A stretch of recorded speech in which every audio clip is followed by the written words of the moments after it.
안녕하십니까. 박용진 TV 탄핵 특집 방송 제7화. 오늘은 사람과 사회 연구소 박성태 실장님 모시고 이야기 진행하고 있습니다. 우리가 앞서서 그 말도 되지 않는 서부지원, 서부지법 그 난동 사건, 그리고 윤석열 대통령의 헌재 출석 등등에 대해서 놓고 아주 비판적으로 이야기를 쭉 했습니다. 예. 그럼 이 시국과 상황에 민주당 지지율은 뭐 사실 하늘을 찔러야 되는 거 아니겠습니까? 왜냐하면 곧 있을 조기 대선, 사람들이 마음속에 다 생각하고 있거든요. 그 조기 대선에서 그 대통령을 옹호하는 내란 옹호 세력을 찍어줄 수는 없잖아요. 예. 그러면 이제 민주당이 당연히 더 많은 지지를 이제 확고히 받아야 되는데 지금 여론조사 추이가 그렇진 않아요. 최근에 그렇지 않은 모습들이 보이는 거예요. 네, 예. 왜냐하면 얼마 전 갤럽 조사에서도 국민의힘 지지율이 오히려 조금 더 높아지게 나오는데 잠시만요. 정확한 국민의힘 지지율이요. 갤럽에서도 여기 높았고 MBS 조사에서도 높았습니다. 예. MBS 조사에서도 국민의힘 35%, 민주당 33%. 그다음에 갤럽 조사에서도 사실은 국민의힘이 오차범위 아닌데 조금 역전당한 모습이 나왔어요. 네. 사실은 다른 ALS 조사와는 달리 갤럽이나 MBS 조사는 전화면접 조사하고 그래서 응답률이 15%보다 좀 높게, 그래서 조금은 더 신뢰성이 있다. 네. 이전에 무슨 뭐 코프라 뭐 이런 이상한 데 말고 네, 예. 나름 전통적인 데들이어서 객관성이 있다라고 평가받는 그래서 것들이거든요. 충격이 좀 있었죠. 근데 자세히 봐야 될 게 있어요. 일단은 보수 지지층이 과포집된 거는 맞다고 볼 수 있어요. 네. 전 뭐 비율로는 뭐 정확하지 못해도 제가 추산 컨텐츠 약 7% 정도 더 반응하고 있다. 왜냐하면 갤럽에 따르면은 보수층이라고, 나는 보수층이에요라고 답한 분들이 전체 응답자의 지난 1년간을 보면 평균적으로 31% 내외인데 12월 20일 전후 17일 뭐 이때 한 게 있습니다. 계엄 이후에 그때는 26% 27%였어요. 그런데 최근 조사에서는 34%로 올라갔습니다. 이건 뭐냐면 대통령의 탄핵 심판과 체포영장 집행이라는 극적인 정치 사건에 극우적인 분들이 좀 더 적극적으로 대응하고 있다. 보수층이라고 생각하는 숫자만 그러지만 이분들이 일부는 중도층이라고 대답하면서 그럴 수도 있고, 네. 혹은 진보층이라고 대답하면서 그럴 수가 있거든요. 과표집이 됐다고 그러면 민주당은 그 과표집 되지 않도록 하면 되겠네? 그건 어떻게 할 수가 없죠. 아니 민주당이 이제 최근에 그 여론조사 예. 검증특위라는 걸 만들었는데 과표집 되는 게 여론조사 기관의 잘못인가요? 아니면 아니죠. 그러면 그냥 이 분위기 때문에 그거는 그렇다? 현재 여론조사상 예. 어쩔 수가 없습니다. 그래서 패널을 구성해서 10만 명 정도의 패널을 구성해서 이들의 추세를 쭉 보는 건 어쩔 수 없지만 네. 지금의 여론조사는 다 랜덤이거든요. 네. 전화 걸어서 받으면 보수예요, 진보예요. ALS는 ALS로, 전화 면접은 면접원이 조사해서 하는 거거든요. 이분들이 그냥 얘기하는 거예요. 근데 여론조사 전화 받아보셨어요? 가끔. 네. 그래서 저는 거의 못 받아봤거든요.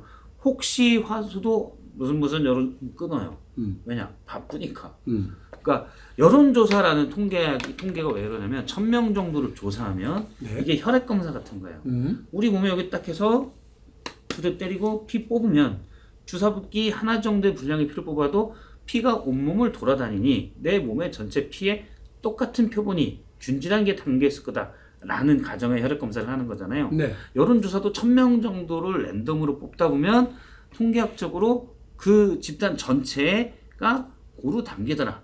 플러스 마이너스 3.1%라는 오차 범위 내에서 담기더라. 이게 여론조사인데 지금의 정치적 사건이 심할 때는 여기에 염증이 생겼는데 여기에 피를 뽑은 거랑 마찬가지. 약간의 오염될 수 있다는 거죠. 아니 근데 이제 그렇게 얘기하면 마음은 편한데 아니 저는 객관적으로 얘기하는 아니 그러니까 어쨌든 그 객관적인 말씀을 드리니까 마음이 편하다니까. 내가 마음이 편한데 이런 그 사회적 분위기를 반영하고 있는 것이 사실 여론조사인 거잖아요. 그렇죠. 그렇잖아요. 그래서 사회가 좀 불안해. 그 불안함을 반영하는 건데 이거는 요즘 사회가 불안해서 이렇게 불안하게 하는 거니까 신경 안 쓰셔도 돼요. 안 불안해. 그건 아니고 분석을 하는 거예요. 아니 그러니까 그러면 이제 지금 이 상황에서 그냥 단순히 죄 지은 놈 잡아갔으니까 이렇게 욱한 거야. 신경 안 써도 돼. 그건 이제 두 가지로 제가 말씀드리면 지금까지 얘기하는 건 보수 지지층, 정확히 얘기하면 윤 대통령의 탄핵을 반대하는 사람들이 여론조사에 적극적으로 좀 더 응하고 있다. 이거는 객관적으로 분석된 사실이고, 네. 그래서 저는 그게 약 7% 정도 비율이 더 올라간다고 본다라는 거고, 요건 이제 제가 그냥 추정하는 겁니다. 또 하나는, 그러니까 말씀하신 위기사항은 뭐냐면은 민주당의 지지율이 오르지 않고 있다는 거예요.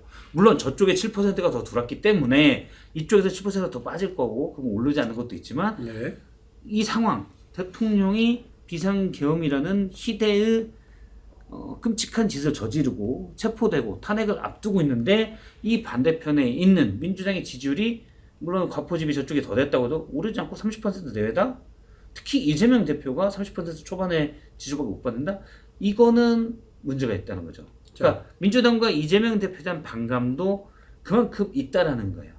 그러니까 과표집도 있고 민주당에 대한 불신, 불만 이런 것들이 좀 표현되는 것이다. 50% 넘어야죠. 이 사건에 대해서라면 대통령이 비상계엄을 선포해서 민주주의의 최대 적으로 본인이 스스로 등극했고, 국민의힘이 지금 또 거기에 대해서 대통령을 두둔하면서 네. 비상계엄을 선포한 내란범을 두둔하는 위치로 포지셔닝 했는데, 그 상대에 있는 민주당이 어떻게 지지율이 30% 기존과 같냐. 네. 아무리 보수 과포집이 있었어도 요거는 저는 민주당이 반성해야 될 부분이라고 본다는 거예요. 그러니까 뭐 이 여론조사에 대한 그냥 그 일차적인 분석과 동시에 민주당이 좀 이렇게 이 경고를 어떻게 받아들여야 되냐라고 하는 부분도 얘기해 주셨어요. 자, 그럼 민주당의 반응인데, 민주당의 첫 번째 반응은 한 일주 전에는 그 해당 여론조사 업체를 고발하겠다, 이제 이거였고요. 이번에는 여론조사 검증특위를 삼선의 위성건 의원을 위원장으로 해서 이제 출범시켰습니다. 그리고 이제 회의를 이제 열어서 적극적으로 활동을 좀 진행하겠다 이렇게 발표를 했는데, 어떻게 보십니까? 저는 그런 메시지들을 민주당이 잘 못 내는 것 같아요. 제가 만약 민주당이면, 네네네. 전략적이면 여론조사, 예를 들어 이전에 뭐 갤럽이나 MBS나 이런 데는 나름 공신력을 인정받은 곳들이에요. 네. ALS면 리얼미터도 그렇고. 근데 이제는 코프라, 한국여론평판연구소, 이거는 아시아투데이라는 고성국이라는 극우 유튜버가 주필로가 있는 매체거든요. 여기서 한 거예요. 영향이 있다. 여기 질문도 여기서 만들어서 바이어스가 있을 거다. 엄청나게 질문도 편파적이에요. 그러면 거기에 대해서 짧게, 그것의 질문이 사실은 되게 공정하지 못한 비상식적인 질문이라는 것은 여러 언론에서 보도를 했고요. 대신 우리가 어쨌든 지지율 추세가 일부 그쪽 코프라 빼고 다른 언론에서도, 다른 여론조사에서도 지지율이 우리가 올라가지 않는 무대에선 저희도 반성하고 더 새겨보겠습니다. 이렇게 가야지. 그게 무슨 추세 만든다고 하면 이건 대결 구도로 가는 거예요. 민주당은 어쨌든 민주당이 뭐 헌법재판소도 아니고 대법원도 아니잖아요. 네. 하나의 정파예요. 여기서 사실을 규정하려고 그러면 반대쪽에서는 여기서 규정을 사실에서 무조건 반대로 치고 나온다고요. 근데 이제 민주당 근데 여기서 자꾸 사실을 입장에서는 이렇게 불공정하고 의도가 있는 불순한 여론조사가 계속 발표되면, 이런 사람들은 그게 그런가 진짠가 하고 이렇게 쏠려갈 거다라고 하는 우려를 하니까 고발도 하고, 뭐 여기 특위에서 현장 방문이라고 그러면 그 회사겠지? 그 회사도 이제 다 방문해서 뭐 이렇게 하겠다 이런 거 같은데, 뭔가 이거 안 하고 내버려두면 계속 이런 짓을 할 거다 생각하지 그거는 않을까? 이미 많은 언론과 저도 다른 유튜브에서 한국여론평판연구소에서 했던 여론조사가 상당히 부정확한 연구조사, 그러니까 불공정한 조사다라는 걸 지적했고 많이 했어요. 그래서 굳이, 그러니까 최근에 문제된 데는 거기가 질문사항이 명확히 불공정한 거거든요. 그러니까 그런 부분은 그냥 이미 많은 분들이 지적해 주셨으면 하고 끝내면 되지, 이상한 잡스러운 데랑 싸우면서 싸움을 키울 필요가 없다라는 거죠. 그리고 거기랑 갤럽이나 MBS에서도 비슷한 추세로 또 나와가요. 그렇죠. 그럼 다 싸울 거예요. 애매해지거든. 그래서 그 해당 업체를 고발한 것 같지는 않고, 했는지 안 했는지 모르겠지만, 그거보다는 여론조사를 검증하겠다고 이제 일을 더 이렇게 좀 키운 거잖아요, 조직적으로. 이제 이거 어떻게 보십니까? 여론조사 검증해야지. 검증은 해야 되는데, 그거는 다른 언론들이나 이런 곳에서 이미 다 해요. 아까 처음에 얘기했지만 민주당이 무조건 정의는 아니잖아요. 사실은 민주당이 무조건 정의는 아니에요. 그러면 민주당이 내가 이거를 검증했더니 사실이 이래라고 얘기하는 순간 어떻게 되면 반대쪽 민주당을 지지하지 않는, 정확히 말하면 민주당이 반대하는 사람들은 다 여기에 반대 이르는, 굳이 갈등의 전선을 만들 필요가 없는 거죠. 지금 이거 환경 문제인데 뭐냐면, 만약에 군부 독재거나 또는 이 되게 민주당이 열악한 상황이에요. 그럼 자꾸 전선을 만들어서 싸우러 가야지. 근데 지금 전반적인 상황은 어떻게 보면 국민의힘이 최근에 여론조사 이런 걸 빼고는 저는 그것도 약간 과대표적 분명히 있다고 보기 때문에 민주당이 안정감을 줘야 되는 상황이에요. 탄핵돼서 대통령이 탄핵 앞두고 있고 계엄이 있었고 국민들이 혼란스럽고 불안하단 말이에요. 지금은 전선을 만들어서 싸우는 게 아니라 이 환경 자체는 국민들에게 안정감을 줘야 되는, 국민들은 불안하단 말이에요. 아니 그러면 폭도들이 법원을 난입하고 지금 이제 말씀하시는 건뭐 여론조사 검증특위를 만든 것에 대한 거, 그다음에 대응하는 방식이 좀 거칠다. 그리고 굳이 안 해도 되는 갈등 구조와 대립 전선을 만들었다. 이렇게 좀 얘기를 하시는 건데. 그렇죠. 그러면 민주당 뭘 해야 됩니까? 민주당은 더 안정감을 줄 거 찾으면 돼요. 경제, 민생. 우리가 탄핵 그러면 헌법재판소 갔잖아요. 맡겨두면 돼 헌법재판소에. 그분들 알아서 다 해. 그리고 정말 딱 보고 있다가 이상한 거 하나 정말 있다 이거는 그런 것만 얘기해줘도 돼요. 그러니까 너무 국민의힘이 말도 안 되는 주장을 하는 거 다 일일이 대감 싸는 건 평론가들이 다 알아서 해. 네. 그럴 필요도 저는 없다고 생각하고 오히려 국민들의 불안함을 달래줄 수 있는 경제나 민생, 외교 문제 이런 부분에서 자꾸 메시지를 내는 게 낫다.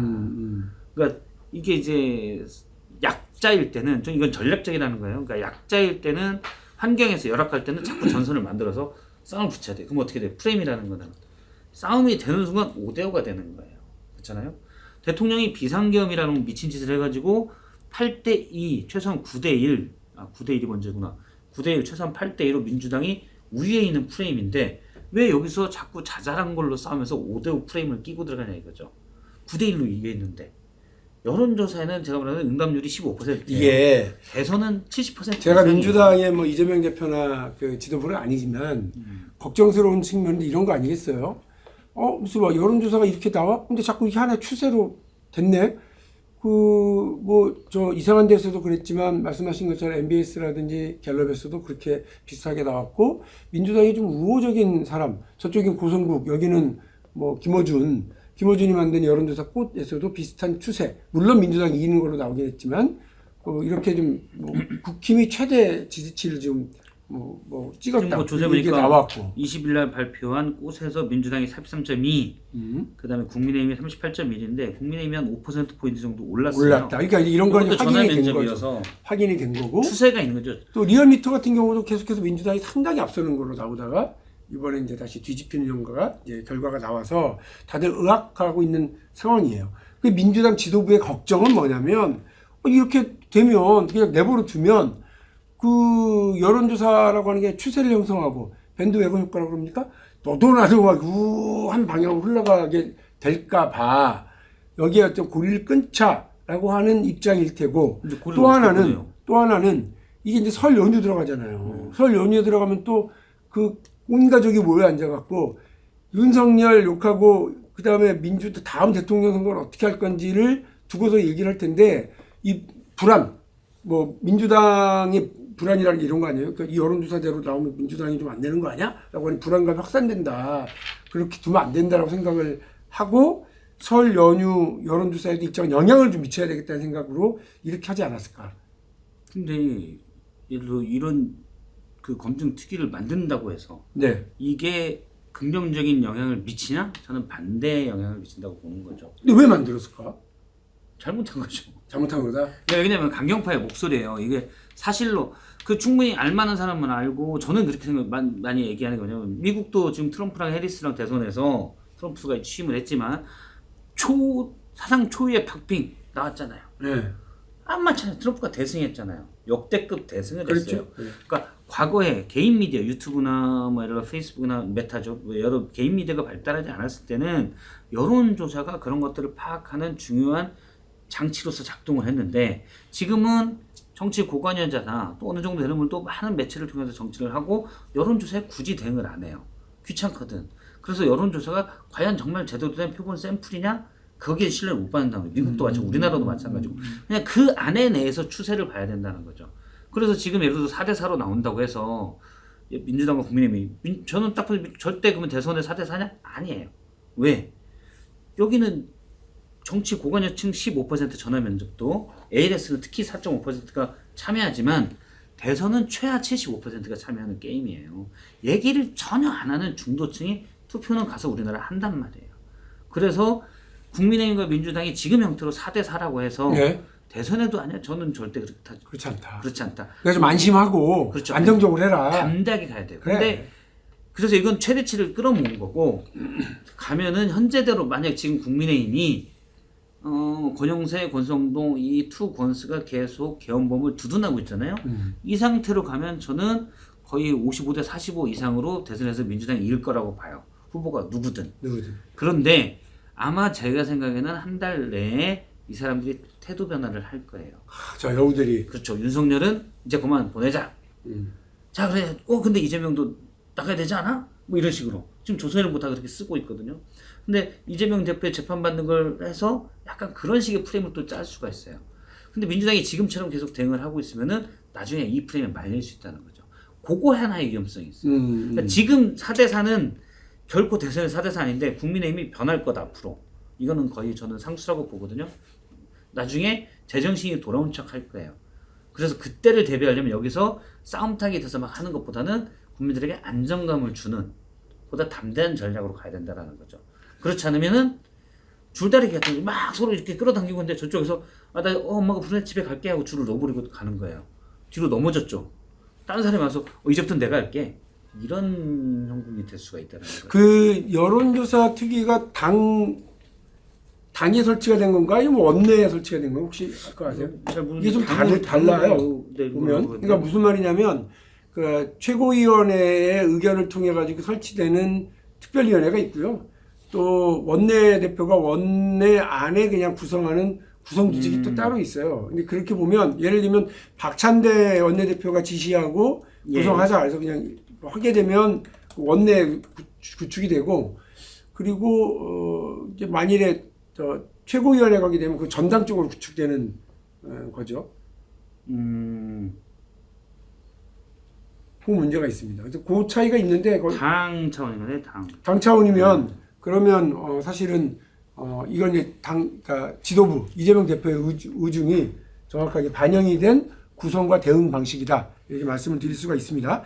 그런데 어쨌든 정리를 좀 하겠습니다.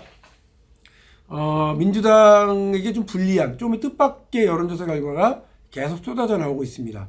물론 당연하게 설 연휴 앞두고 이 여론조사의 영향이 상당히 클 거다라고 하는 부분에 대한 우려와 불안감은 10분 이해를 하겠습니다만 우리 박성태 평론가께서 박성태 실장께서 그 말씀하신 것처럼 대한민국은 12월 3일 이전으로 돌아가지 않는다. 우리 건강한 중도층과 건강한 국민들이 내란 옹호 세력인 국민의힘에게 4대4, 5대5 이렇게 만들어주지 않는다. 그러니 민주당은 이 잠깐의 어떤 여론조사 상황, 그 보수가 과표집되었거나 이 특별한 정치적 상황에 반응하고 있는 여론조사에 이렇게 과민 반응할 것이 아니고 오히려 안정감을 주고 미래지향적으로 국민들에게 안정적인 메시지를 전달하는 데 주력을 해야 되지 여론조사 검증특위 이렇게 만들어서 껌껌이 싸우고 대립하는 방식으로 가는 건 좀 적절치 않다.